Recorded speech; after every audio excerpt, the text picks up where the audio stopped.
सूत्र नेति, सूत्र कहते हैं धागे को। सूत्र नेति के अभ्यास के लिए एक विशेष प्रकार का बना हुआ सूत्र किसी भी योग केंद्र पर आसानी से उपलब्ध हो जाता है। उस सूत्र की सहायता से सूत्र नेति का अभ्यास किया जाता है। वह सूत्र पूरी तरह से सूती धागों से बना हुआ होता है और उसके आगे के कुछ हिस्से में मोम लिपटी हुई होती है, जिससे वह सख्त हो जाता है और नाक के भीतर प्रवेश कर जाता है। अन्यथा धागे को नाक के भीतर प्रवेश करवाने का कोई दूसरा विकल्प नहीं है। इसीलिए धागों के गुच्छों के ऊपर कुछ आगे के भाग में मोम लिपटी हुई होती है, जिससे वह सीधा हो सके और वह नाक के अंदर जा सके। तो एक सूत्र विशेष रूप से जो बना हुआ मिल जाता है, उसकी आवश्यकता होती है। उस सूत्र को नाक के भीतर प्रवेश करवाया जाता है, नाक के भीतर डाला जाता है और डालते डालते वह सूत्र आपके गले तक पहुंच जाता है। जब अनुभव होने लगे गले में वह पहुंच गया है, तब अपने हाथ की, दाएं हाथ की या बाएं हाथ की, जिसका भी आप प्रयोग करते हैं, 2 उंगलियों को, जीभ को बाहर निकाल के पूरा मुंह के अंदर डाला जाता है और उस सूत्र को पकड़ लिया जाता है। दोबारा से समझें, नाक के अंदर उस सूत्र को डाला जाता है जो उसका वैक्स कोटिंग एरिया है, जो उसका मोम से लिपटा हुआ हिस्सा है, और बाकी का हिस्सा धागों का गुच्छा होता है। मोम के हिस्से को सीधा करके, टाइट करके उसको नाक के भीतर धीरे धीरे डालते हैं तो वह यहाँ पर गले तक आ जाता है।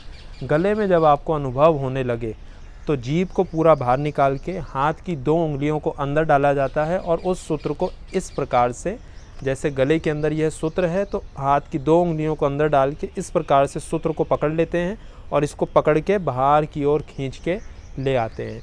बाहर की ओर जैसे जैसे खींचते रहेंगे तो बाकी का जो धागा नाक के बाहर लटका हुआ था वह धीरे धीरे नाक के अंदर जाते रहता है और पूरे सूत्र को फिर मुंह के द्वारा बाहर निकाल दिया जाता है। और ऐसे ही फिर इसका अभ्यास दूसरी नाक से भी एक एक करके किया जाता है। अब पहले इस अभ्यास का प्रदर्शन करके आपको दिखाया जाएगा, आगे की चर्चा उसके बाद में करेंगे। अभ्यास से पहले कुछ पूर्व तैयारियां हैं। उस सूत्र को ठीक प्रकार से अच्छी तरह से धो लें। जो उसका आगे वाला वैक्स कोटिंग एरिया है, जिस हिस्से में मोम चढ़ी हुई है, उसे सामान्य तापमान के पानी से धोएं और जो धागे वाला हिस्सा है उसको अच्छी तरह से गर्म पानी से धोएं। मोम वाले हिस्से को गर्म पानी से नहीं धोएंगे, अन्यथा मोम सारी पिघल जाएगी। मोम वाले हिस्से को सामान्य पानी से, साबुन से धोएं और उसके बाद फिर अच्छी तरह से सामान्य पानी से धोएं। नीचे वाले हिस्से को ठीक प्रकार से गर्म पानी से धोएं। धोने के बाद उसको निचोड़ लें।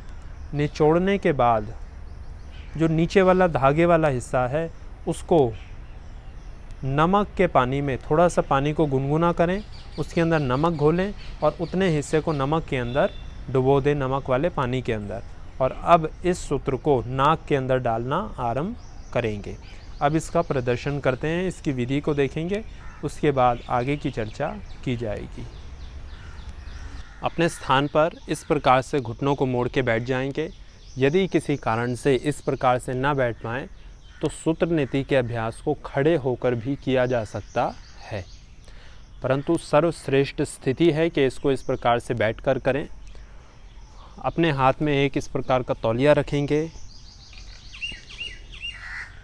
और इस प्रकार से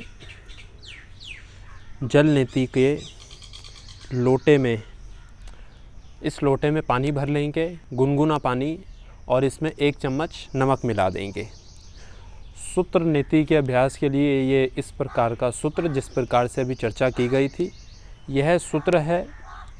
आगे इतने हिस्से में वैक्स की कोटिंग हुई है, मोम लिपटी हुई है, जिससे कि यह सीधा हो सके, अन्यथा यह सूत्र, ये धागा अंदर जाने में सक्षम नहीं है। तो इसके आगे मोम लिपटी हुई है, जिससे कि यह बिल्कुल सीधी हो जाएगी। इसको ऊपर और नीचे दोनों सिरों से पकड़ के इस प्रकार से इसको गोल घुमाएंगे, जिससे कि ये बिल्कुल सख्त हो जाए। ये अब इसको धागे तक के हिस्से को इस पानी में ठीक प्रकार से डुबो देंगे और इसको बाहर निकाल देंगे। इस सूत्र के ऊपरी हिस्से को अपनी उंगलियों में इस प्रकार से फंसाएंगे और इसको इस प्रकार से इसको मोड़ देंगे, इसको यह आकार देंगे। यह सीधा था तो इसको अब यह आकार देंगे जिससे कि यह नासिका नली में ठीक प्रकार से प्रवेश कर पाए, इस प्रकार से। और अब गर्दन को थोड़ा सा आगे झुकाएंगे, हाथों को इस प्रकार से कोहनियों को घुटनों के ऊपर रख सकते हैं, थोड़ी सी गर्दन को ऊपर की ओर करेंगे और नाक से सांस भरेंगे, मुंह से बाहर छोड़ देंगे, नाक से भरेंगे, मुंह से सांस बाहर छोड़ देंगे और इसको धीरे धीरे यहाँ से पकड़ के नाक के अंदर प्रवेश करवाते रहेंगे। अब अभ्यास आरंभ करते हैं और इसको डालते हुए इस प्रकार से गोल गोल इसको आसपास में अगल बगल दाएं बाएं घुमाते रहेंगे। धीरे धीरे अंदर डालते रहेंगे।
इस प्रकार से इसका अभ्यास किया जाता है।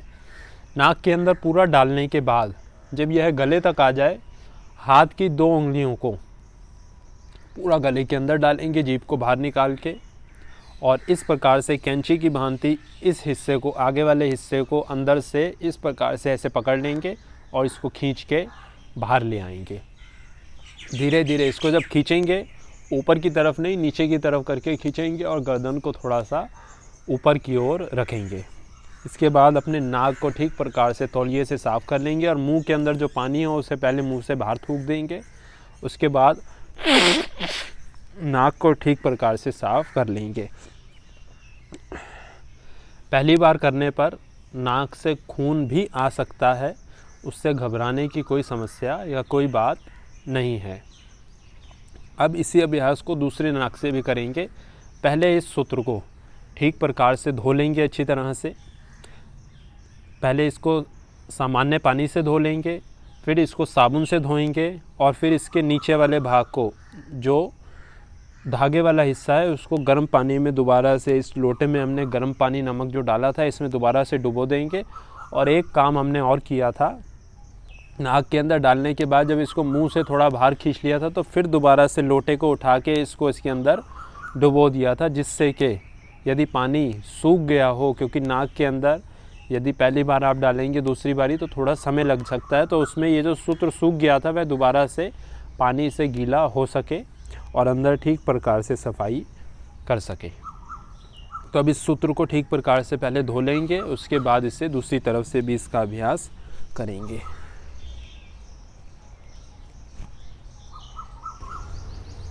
इस प्रकार से इसका अभ्यास किया जाता है।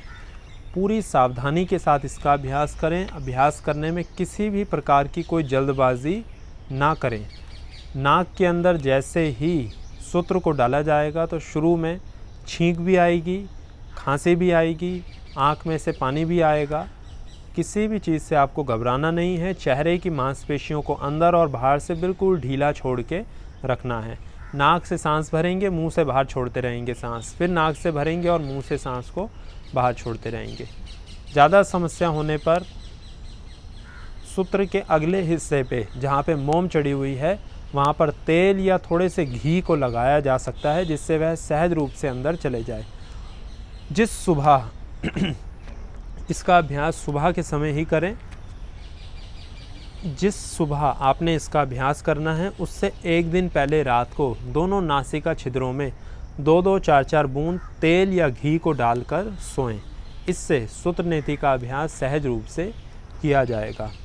सूत्र नीति के अभ्यास के तुरंत बाद जल नीति का अभ्यास करें, जिससे विजातीय द्रव ठीक प्रकार से निकल पाते हैं और यदि सूत्र का कुछ अंश या थोड़ा सा धागा नाक के अंदर रह गया है तो वह बाहर आ जाए। सूत्र नीति का अभ्यास कई लोग रबड़ के साथ भी करते हैं। जिस प्रकार से ये सूत्र है उसी प्रकार से रबड़ भी बाज़ार में मिलता है, परंतु रबड़ से करने का इतना अधिक लाभ नहीं होता, क्योंकि रबड़ चिकना होने के कारण नाक के भीतर जाता है और वो वैसे ही फिसल के बाहर आ जाता है। वह करने में तो बहुत आसान है, लेकिन जितना लाभ सूत्र का है, क्योंकि धागा, सूती धागा जो है कॉटन का, वह अपने साथ सभी बलगम और अन्य तत्वों को लपेटता हुआ खींचकर अपने साथ में ले आता है, जिसका लाभ रबड़ वाली प्रक्रिया से करने से बहुत अधिक लाभ होता है सूत्र के साथ करने से। तो प्रयास करें सूत्र के साथ करें। सूत्र के साथ करना थोड़ा सा कठिन है रबड़ के मुकाबले, परंतु लाभ इसके बहुत अधिक हैं। अब यदि इसके लाभ की चर्चा करें तो इसके सभी लाभ जल नीति के अभ्यास के समान ही हैं, परंतु बहुत अधिक मात्रा में।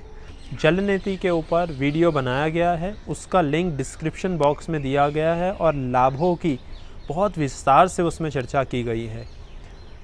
सभी लाभ तो जल नीति वाले से प्राप्त होते ही हैं बहुत अधिक मात्रा में। उससे अतिरिक्त यदि चर्चा करें तो यह, क्योंकि जल नीति विशेष रूप से नासिका मार्ग की इस हिस्से की सफाई करता है, यह सूत्र नीति नाक से लेकर गले के भाग की पूरी सफाई करती है।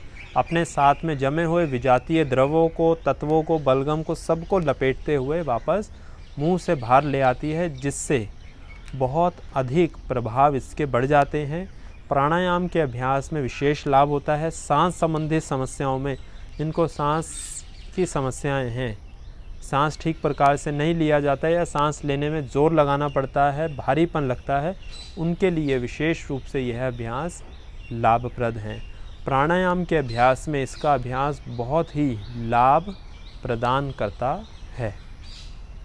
सावधानियों की यदि चर्चा करें, नाक के अंदर दाने होने पर, नाक या मस्तिष्क से संबंधित, नेत्रों से संबंधित कोई गंभीर रोग होने पर इसका अभ्यास ना करें।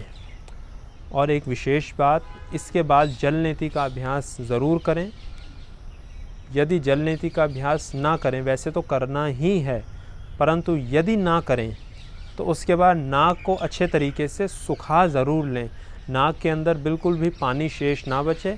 सूत्र नीति और जल नीति का अभ्यास करने के बाद भी नाक को अच्छी तरह से सुखाएं। उसकी चर्चा भी जल नीति के अभ्यास में विस्तार से करके दिखाई गई है। और इसका अभ्यास केवल वीडियो देखकर बिल्कुल ना करें, विशेष मार्गदर्शन में ही इसका अभ्यास करें, अन्यथा हानि होने की बहुत अधिक संभावना बनी रहती है।